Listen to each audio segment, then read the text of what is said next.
Hey everyone, I'm going to try to be careful because I don't want to get. Um, I want to show you places and stuff because this is pretty close. This is a this this was a year after I was in New York City in 2005. So this is 2006, okay? Um, and it's pretty accurate to. It'll be pretty accurate to what I remember in New York City, and I need to look at Google Maps again to verify that some of the places are there or gone. When I was there in 2012, the last time walking around, uh,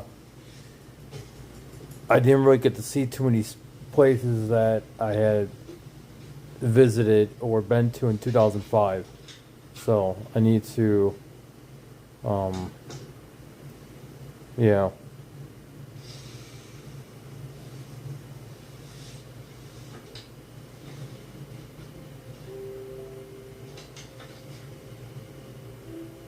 Huh. I'm not gonna show it quite yet. Holy cow, he's got 5 kids?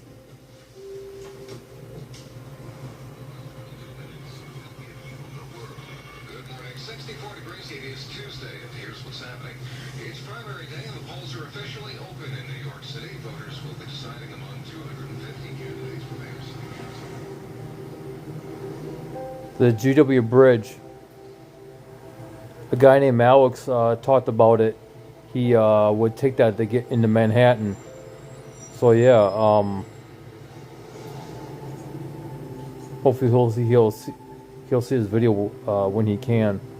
There's a Hudson where Sully landed the plane right here. I don't know if that's the East River or the West River. I can't remember exactly which side. Look at that, 46. Isn't that funny? 46, and that's Brian Fahey's address in Mystic, Connecticut. 46 Pendleton or something like that. That is so funny.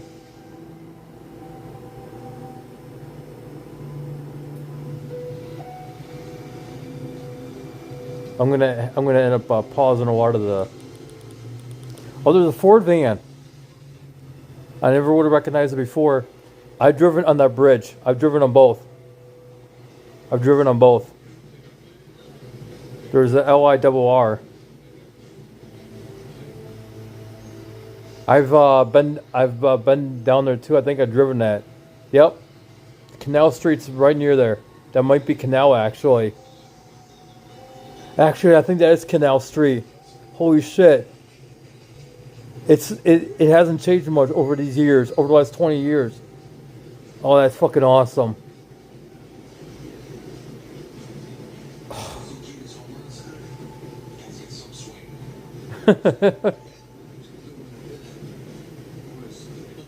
I don't know if I would want someone that close to me, but okay. There's a boulder, but I've been on that thing so many fucking times. Oh my god. Uh, been a while since I've been on it, but yeah, I was on that thing so many fucking times. Yep, there it is. Sucks those buildings are gone and the people.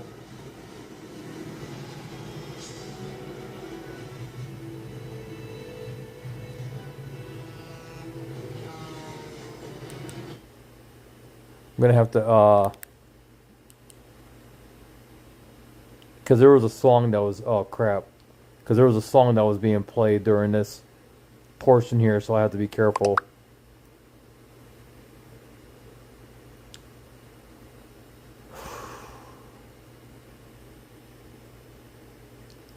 I don't know what bridge that I don't know what bridge that would be. 24 years ago, no. All right. Now this scene is real. Give me one moment. I'm gonna go back a little bit. Crap.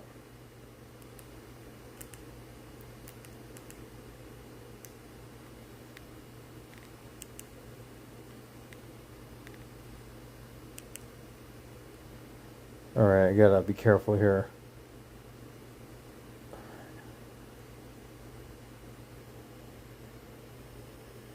Yeah, Yeah, there was a country song that was being played. It was a Brooks and Dunn song that was being played during that scene. I know the movie like I know the movie like the back of my hand. It's just how it is. But yeah, 24 years ago now, everybody. 24 years. Went by that quick. I was 17 when this shit happened. Guess the music's still playing. But yeah, I've physically been there. Um, right there. Me and Jenny. We were at that desk right there. A guy stole her. Uh, yes, we were trying to sell the ring so we can have some money to make it back to Wisconsin. April 2004. She had a diamond. It was a cheap diamond ring, but it was still real. I didn't know about the scratching a glass trick and all that crap. I didn't know about that, but I guess the guy said it was legit because it put a scratch in the glass, and he pretty much ran off with it. He said he was going to be back with the money, and he ran off with it, and so we went to report him to do a stolen ring report and everything. And yeah, they didn't do anything about it. So, wow, it's crazy. The time flies by that quick.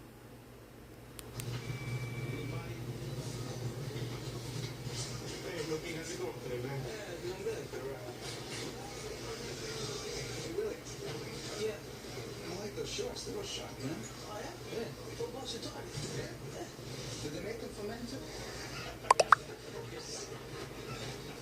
I'm not the one who puts a gallon of pot made in my hair for so long.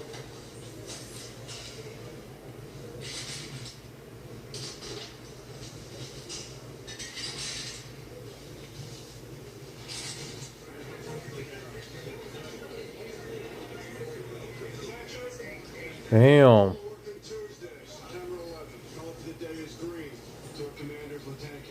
The cover of the day is green.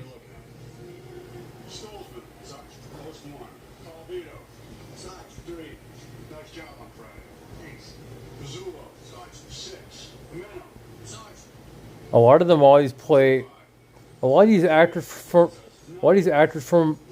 New York City actually play in New York City based movies.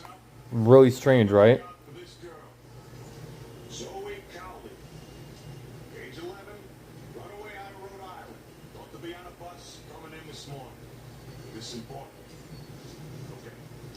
As always, protect yourselves, watch each other's backs. Oh my.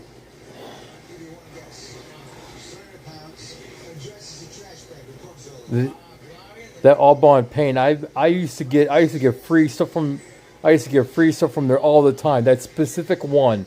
They used to always give me the free toss outs. And I used to, oh my god, oh my god. That was right down the street from the I was right down the street from that cyber cafe on the if you're walking towards Times Square, it's on your right. It was a cyber cafe, I forgot the name of it. And there was a McDonald's I was next to. Across the street was Starbucks. And I've been there many times also. Holy shit, man.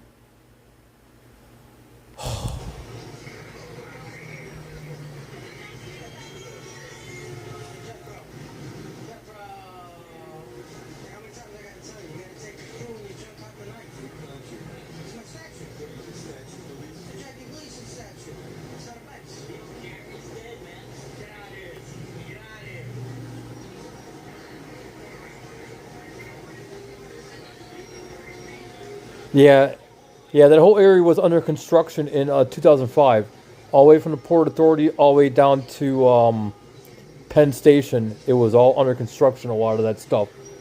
But now that building's obviously built up. But yeah, that whole area. Oh my God.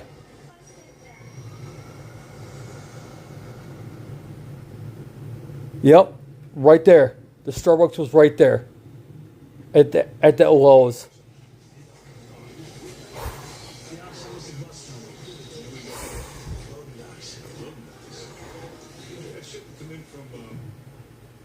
Damn.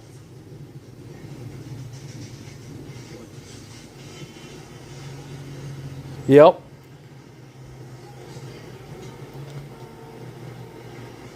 All right, you see this area? Yeah, I don't know about all of this, but there was a drop-in shelter that was right over here. There was a drop-in shelter that was right over here, and they would serve a good meal. You can get a shower and all that. I never used a shower; it was pretty gross.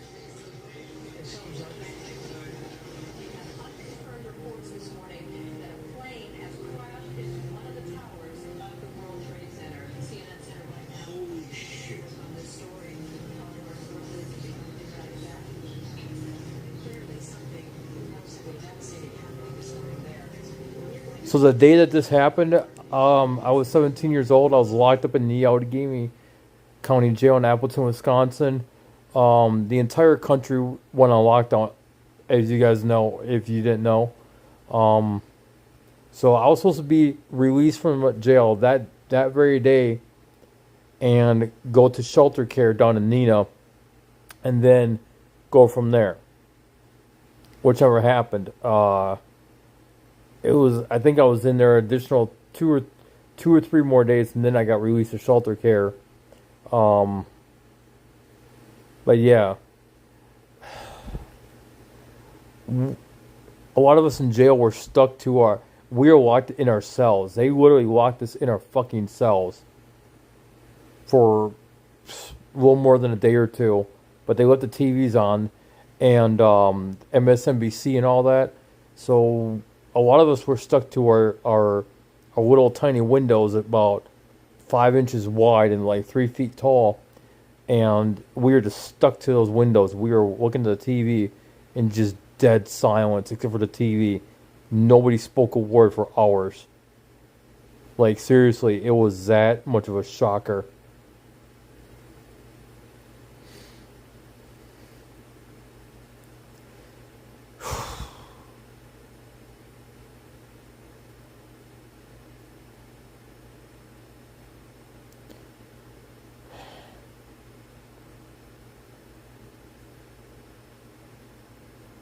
That shit probably hits the hardest. Tell you, that shit hits the hardest. My entire life, I've seen some shit, and that hits the hardest. And then about a month or no, I'd say a little more than a month after that, I got emancipated in the Winnebago County court system. That's where my original case was out of the CHIPS case, Child in Need of Protective Services. My social worker petitioned for me to be emancipated, and my dad was against it for obvious reasons, but he couldn't do anything about it. I lived at the National Hotel. I got booted out of there. I got put into the Northwind Motel on Northwind Avenue and Oneida in Appleton, Wisconsin. It's gone now. A guy named Patel owned it at the time. A good friend of mine actually knows him. He still remembers it very well. He knows the owner. And I actually let him and his girlfriend Tammy at the time come over and I hang out for a little bit too. And he remembers that. He remembers that day. So it's awesome, you know. It's been that many years and he remembers very, very well. And so do I. I really don't forget things. I really don't. Especially when I don't know. It's just so weird, you know. And he knows a lot of people who I knew. But yeah. It's crazy, everybody. Really crazy. And and the person that I went to New York City with in 2004, she's been passed away for 10 years now. So, yeah. It sucks that I can't say hi to her no more, you know? Anyways, I'm going to get off this thing. I want to do some research, so I'll see you guys later.